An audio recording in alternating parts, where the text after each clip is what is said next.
Here at the National Space Centre, we're gearing up to celebrate the 50th anniversary of the Apollo moon landings, and it gives us a great opportunity to look at our collection and look at the objects that connect to the Apollo missions.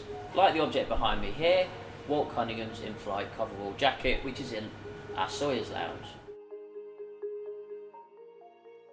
It's the sort of clothing that would have been worn for a promotional activity, but also it could have been worn whilst in space at those moments when you didn't need to wear your bulky spacesuit. Walt Cunningham's definitely one of my favourite Apollo astronauts because he's one of the unsung heroes of getting to the moon. Apollo 7 is one of those missions that people tend to forget about these days, and yet it was a critical step along the road to landing on the moon in 1969. They did all of the testing of the Apollo command module. They spent almost 11 days in space testing its manoeuvrability, making sure that all its life support systems worked, and proving that the vehicle was up to the job. Only 2 months later, Apollo 8 was travelling all the way around the moon and back, and it all happened because Apollo 7 had proved that it was possible. I was fortunate enough to meet Walt Cunningham a couple of years ago and show him this incredible artefact at the National Space Centre.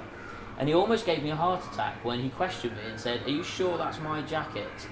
Partly because it's got an Apollo 7 logo on it, which would have actually been designed up after this jacket was in use before the Apollo 1 fire. After a bit of investigation, it turned out that the patch had just been put on purely for decoration purposes and for display. So we're certain that we do have a genuine Walt Cunningham artefact on display. So why not come down to the National Space Centre, where you can have a cup of tea in our Sawyer's Lounge and sit underneath this incredible Apollo artefact.